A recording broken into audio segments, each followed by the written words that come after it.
Launch इंतहाई तेज़ रफ्तारी से लॉन्ग आइलैंड की तरफ बढ़ी जा रही थी कि अचानक लॉन्च के अकब में मौजूद खावर चीख पड़ा। इमरान साहब, साहिल की तरफ से 3 नेवल एयरक्राफ्ट हमारी तरफ आ रहे हैं। खावर ने कहा तो इमरान तेज़ी से मुड़ा और फिर उसकी नज़रें भी दूर से आते हुए एयरक्राफ्ट पर जम गईं, जो तेज़ी से बड़े होते दिखाई दे रहे थे।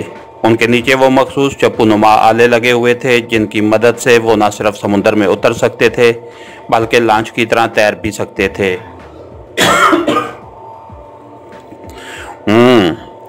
ये शायद यहाँ की बैरियर से मुतल्लिक हैं, इमरान ने कहा, और चंद ही लम्हों में तीनों जहाज़ उनके सरों पर पहुँच गए और फिर एक जहाज़ उनकी लॉन्च के आगे और एक पीछे उड़ना लगा, जबकि तीसरे ने गोता मारा और तेज़ी से लॉन्च के करीब समुद्र में उतरता गया। इमरान के इशारे पर सिद्दीकी ने लॉन्च रोक दी थी। जहाज़ों पर ऐसे निशानात मौजूद थे जिससे मालूम होता था कि उनका ताल्लुक वाकई नेवी से है। जहाज़ समुद्र में उतरते ही तेज़ी से तैरता हुआ उनकी लॉन्च के करीब आया और फिर जहाज़ में से 4 मुसल्लह बावर्दी अफराद उछलकर लॉन्च पर चढ़ आए। उनके जिस्मों पर नेवी के मखसूस यूनिफॉर्म्स थीं। कौन हो तुम और कहाँ जा रहे हो? उनमें से एक ने आगे बढ़कर इंतहाई तेज़ लहजे में पूछा।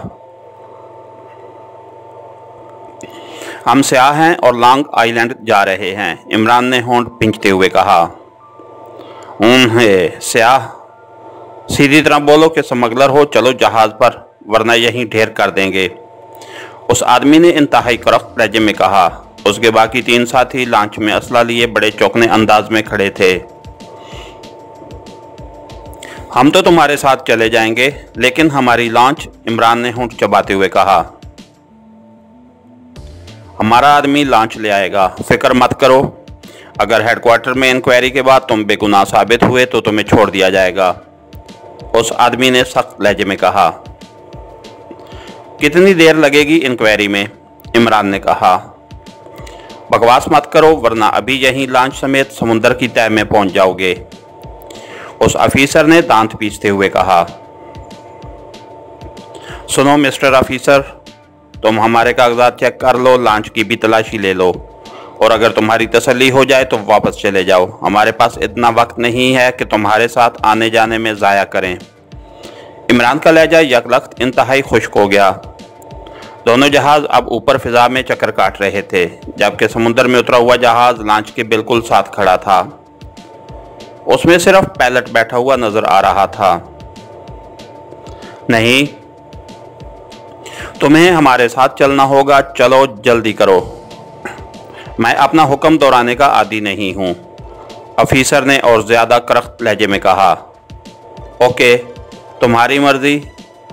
कुछ ले देकर हमारी जान छोड़ सकते हो तो हम उसके लिए भी तैयार हैं, इमरान ने मुंह बनाते हुए कहा।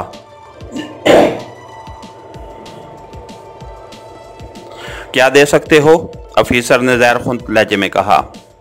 ये देखो, बड़े नोटों की गुड्डी, इमरान ने जेब में पड़ा हुआ हाथ बाहर निकालते हुए कहा, और दूसरे लम्हे उसके हाथ में मौजूद मशीन पिस्टल ने शोले उगले और 3 आदमी जो किनारे पर खड़े थे उलटकर समुद्र में गिरे, जबकि ऑफिसर चूंकि लॉन्च के दरमियान में था इसलिए वो लॉन्च के अंदर ही गिरा।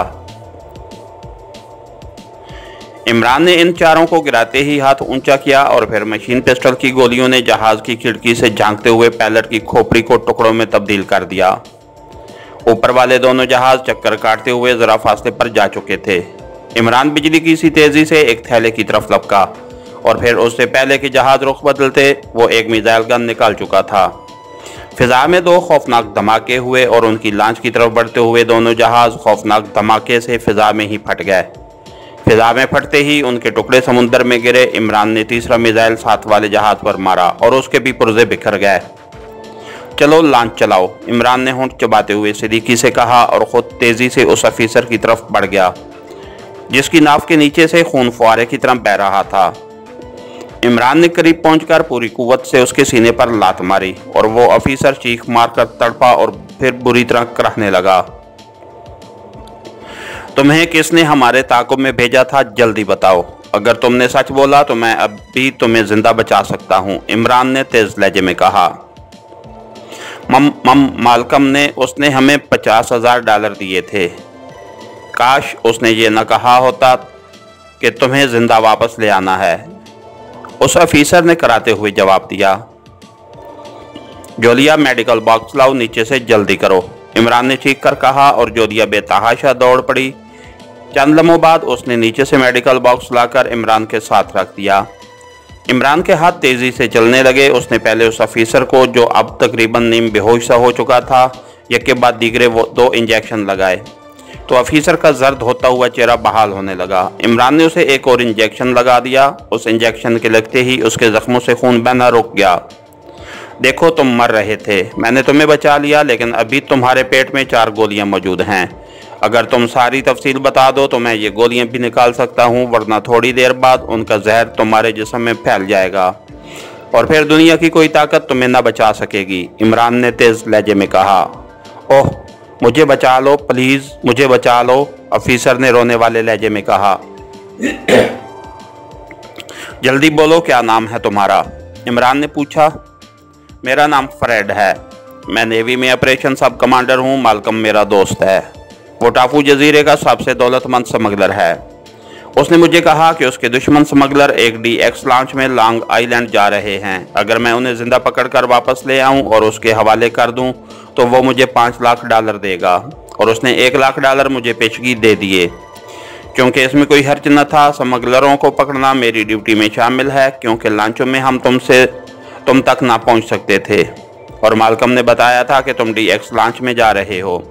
इसलिए मैंने हेडक्वार्टर से 3 नेवल एयरक्राफ्ट लिए और मैं यहाँ आ गया। काश मैं लॉन्च में ना आता, मालकम ने डूबते हुए लहजे में रुक रुक कर कहा। उस मालकम का ताल्लुक रेड रोज तंजीम से है, इमरान ने पूछा।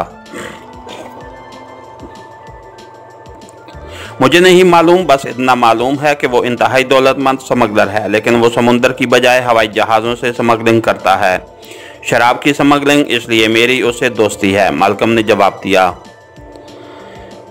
तुम हमें कहाँ ले जाते, इमरान ने पूछा, लेकिन फरीद फिर बेहोश हो चुका था।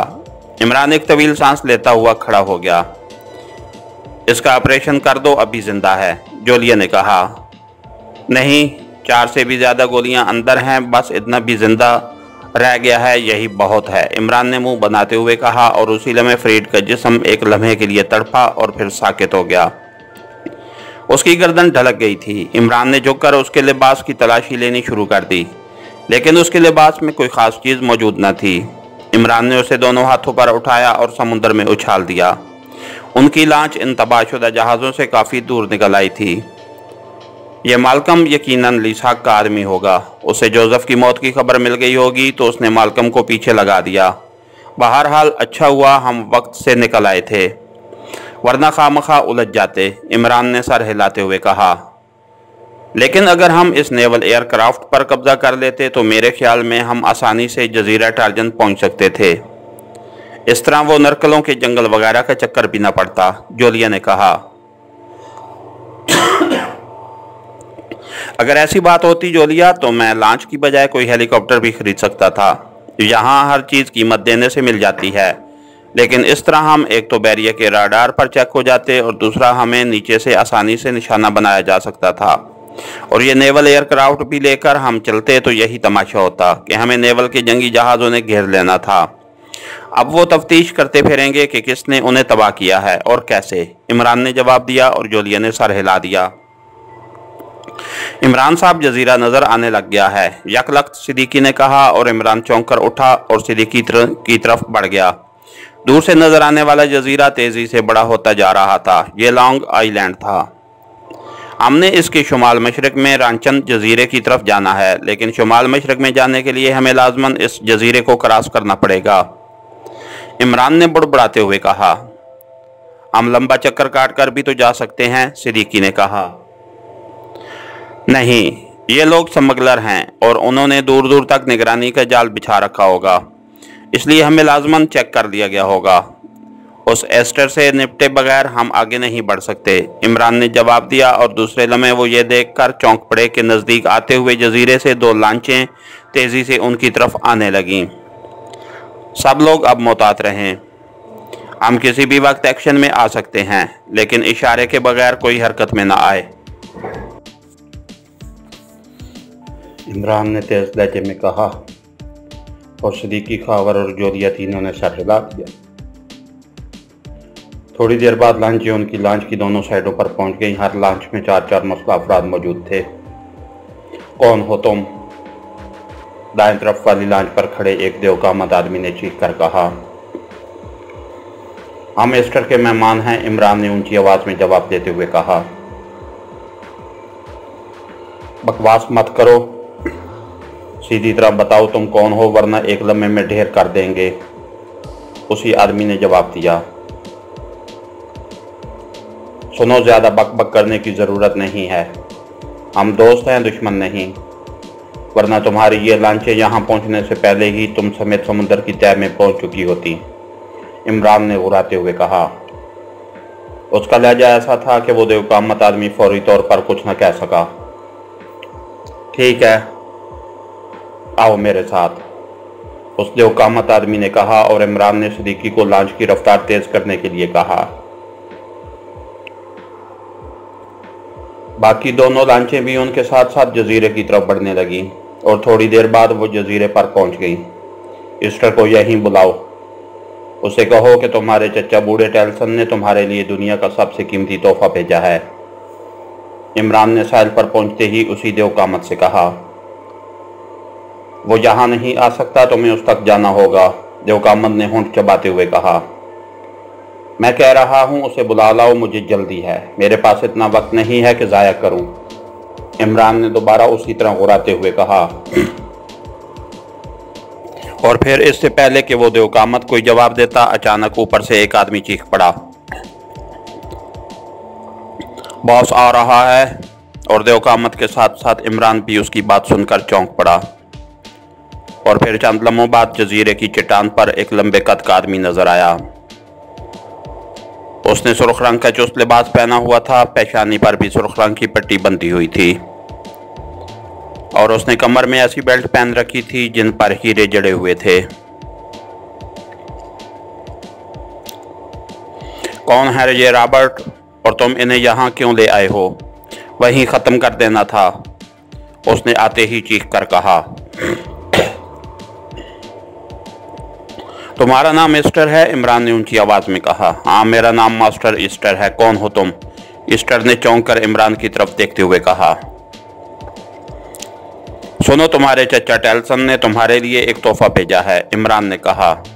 ओह अच्छा, ये खूबसूरत लड़की भेजी है उसने? वाह चचा, टेल्सन का ज़ौक लड़कियों के मुकाबले में वाकई बेहद अच्छा है, ईस्टर ने कहा और फिर वो चट्टानें फलांगता हुआ उनकी लांच में आ गया। और कोई आदमी नजर न आ रहा था, सिर्फ उनके साथ खड़ी दोनों लांचों में मसला अफराद मौजूद थे। अगर ये लड़की तुम्हें पसंद है तो तुम इसे ले जा सकते हो, लेकिन तुम्हारे जिस्म की टूट फूट का मैं जिम्मेदार न हूँगा, इमरान ने मुस्कुराकर जोलिया की तरफ इशारा करते हुए कहा। ओह, तुम ईस्टर की तौहीन कर रहे हो, ये नन्ही मुन्नी चिड़िया मेरा क्या बिगाड़ सकती है? बड़े बड़े लड़ाके मुझे उंगली नहीं लगा सकते, ईस्टर ने हंसते हुए कहा और तेजी से जोलिया की तरफ इस तरह बढ़ा जैसे उसे बाजुओं से पकड़कर अपने साथ ले जाना चाहता हो। ये भी उंगली लगाए बगैर तुम्हें समुद्र में फेंक सकती है, आजमा कर देख लो, इमरान ने कहा और फिर वाकई दूसरे लम्हे जोलिया बिजली की सी तेजी से अपनी जगह से उछली और उसकी फ्लाइंग किक पूरी कुव्वत से अपनी तरफ बढ़ते हुए ईस्टर के सीने पर पड़ी और ईस्टर वाकई चीखता हुआ उछल कर नीचे समुद्र में जा गिरा। फायर, इमरान ने यकलख्त चीख कर कहा और दूसरे लम्हे सिद्दीकी खावर के हाथों में पकड़ी हुई मशीन गन्नें तड़तड़ा उठी और पलक झपकने में दोनों लांचों में मौजूद 8 अफराद छिलनी होकर गिर पड़े। ईस्टर नीचे गिरते ही जैसे बाहर सतह पर आया, इमरान तेजी से झुका और उसने ईस्टर का बाजू पकड़कर एक जोरदार झटका दिया और ईस्टर इस तरफ फिजा में उछलकर लांच में आ गिरा जैसे उसका अपना कोई वजन ही ना हो और नीचे गिरते ही इमरान ने उसे गर्दन से पकड़ा और इस तरह उठाकर खड़ा कर दिया कि ईस्टर की आंखें हैरत से फटी की फटी रह गईं। तत तुमने मेरे आदमी मार दिए, ईस्टर के हल्क से बमुश्किल आवाज निकली। मुझे मालूम है तुम्हारे जजीरे में इस वक्त और कोई आदमी नहीं है, लेकिन हम तुमसे लड़ने नहीं आए, वरना तुम जैसे ही चट्टान पर पहुंचे थे तुम्हारे आदमियों समेत तुम्हारा जिस्म भी गोलियों से छिलनी हो चुका होता। वैसे क्या ख्याल है, ये लड़की पसंद आई है? इमरान ने मुस्कुराते हुए कहा। तत तुम हो कौन? तुमने मुझे हैरान कर दिया है। इस कदर तेजी, फुर्ती और ताकत तो मैंने आज तक बड़े बड़े लड़ाकों में नहीं देखी, ईस्टर ने होंठ काटते हुए कहा। अब तो देख ली है। सुनो, वाकई मुझे टेल्सन ने तुम्हारा पता दिया था और उसने कहा था कि तुम्हारा मजहब सिर्फ दौलत है। सिर्फ दौलत की खातिर अपने बाप को भी गोली मार सकते हो, और मैं चाहता था कि तुम्हें कुछ दौलत देकर आगे चला जाऊं, लेकिन तुमने टेल्सन की बात गलत साबित कर दी। तुम्हें दौलत की बजाय लड़कियां पसंद हैं और तुमने लड़की मांग भी ली, लेकिन ये लड़की तुम्हारे बस की नहीं है। इसे तो आज तक मैं बस में नहीं कर सका, इमरान ने मुस्कुराते हुए कहा। क्या जरूरत है इस बकबक की? गोली मारकर नीचे फेंक दो, जोलिया ने शेरनी की तरह कुराते हुए कहा। सुन लिया तुमने? क्या ख्याल है? इमरान ने कहा। मम मैं समझा नहीं कि तुम आखिर चाहते क्या हो। मेरे आदमी नाराज गए हुए हैं, वरना शायद तुम यहाँ तक भी ना पहुँच सकते, ईस्टर ने होंठ चबाते हुए कहा। उसका लहजा बुरी तरह उलझा हुआ था। हम तुम्हारा जजीरा रांचन खरीदना चाहते हैं, वहाँ मौजूद आदमियों समेत। बोलो कितनी रकम दूं? इमरान ने यकलख्त सर्द लहजे में कहा। उसके चेहरे पर मौजूद नरमी इस तरह सख्ती में बदल गई थी कि ईस्टर हैरान होकर उसे देखने लगा। जजीरा रांचन आदमियों समेत क्या मतलब? ईस्टर ने हकलाते हुए कहा। उसे शायद ख्वाब में भी इस सौदे की तवक्को न थी। वहाँ कितने आदमी हैं? इमरान ने उसी तरह सपाट लहजे में पूछा। इस वक्त तो वहाँ सिर्फ एक आदमी है। बताया तो है, मेरे आदमी नाराज गए हुए हैं माल बेचने, ईस्टर ने कहा। बस इतना ही पूछना था, जाओ अब, इमरान ने एक बार फिर मुस्कुराते हुए कहा, और दूसरे लम्हे इमरान का हाथ बिजली की सी तेजी से घूमा और ईस्टर चीखता हुआ उछलकर लॉन्च के आखिरी हिस्से में जा गिरा। उसके चेहरे पर इमरान का जोरदार थप्पड़ पड़ा था, और फिर उससे पहले कि वो उठता, इमरान की मशीन गन तड़तड़ाई और ईस्टर वहीं पड़े पड़े उस बुरी तरह फड़कने लगा जैसे मछली पानी से बाहर तड़पती है। चंद लम्हों बाद वो साकित हो गया। उसका सीना गोलियों से छिलनी हो चुका था। इसकी बेल्ट खोल लो और उसे उठाकर समुद्र में फेंक दो, खावर, इमरान ने कुरख्त लहजे में कहा, और खावर तेजी से उसकी तरफ बढ़ा, और चंद लम्हों बाद ईस्टर का मुर्दा जिस्म समुद्र में तैर रहा था। खावर ने उसकी हीरो जड़ी बेल्ट खोल ली थी। चलो सिद्दीकी, लांच मोड़ो और शुमाल मशरक की तरफ चलो, इमरान ने सिद्दीकी से कहा, और सिद्दीकी ने सर हिलाते हुए लांच को थोड़ा सा बैक करके मोड़ा और फिर तेजी से जजीरे की साइड से होता हुआ आगे बढ़ गया। इमरान ने इस दौरान बेल्ट खावर के हाथ से ले ली थी। वो अब गौर से बेल्ट को देख रहा था, जैसे जायजा ले रहा हो कि ये कितनी कीमती है। क्या करोगे इस बेल्ट का? जोलिया ने हैरत भरे लहजे में कहा। मैंने सुना है किसी खटकनी बिल्ली को हीरा नजर आ जाए तो वो गुराना छोड़कर फौरन म्याऊं म्याऊं करने लगती है, और इस बेल्ट में तो इतने हीरे हैं कि म्याऊं म्याऊं के साथ वो दुम भी हिलाना शुरू कर देगी, इमरान ने मुस्कुराते हुए जवाब दिया। बकवास मत करो, ये बताओ कि तुम्हें कैसे मालूम हो गया कि जजीरे पर और आदमी मौजूद नहीं हैं? जोलिया ने गुस्सीले लहजे में कहा। ये तो बड़ी सीधी सी बात थी, फायरिंग के बावजूद। ऊपर से जब कोई नमूदार न हुआ तो उससे यही नतीजा निकाला जा सकता था, इमरान ने मुस्कुराते हुए जवाब दिया। ओह हाँ, लेकिन ये बताओ कि तुमने मेरे मुतालिक ईस्टर से ऐसी बात क्यों कही कि अगर तुम्हें पसंद है तो ले लो, मैं तुम्हारी लौंडी हूँ? जोलिया का लहजा बेहद गुस्सीला था। अरे इसलिए तो मैंने ये बेल्ट हासिल की है ताकि तुम गुराना छोड़कर, इमरान ने कहा, और फिर उठकर जल्दी से लांच के अकवी हिस्से की तरफ दौड़ पड़ा, और जोलिया का घूमने के लिए उठा हुआ हाथ वापस नीचे हो गया।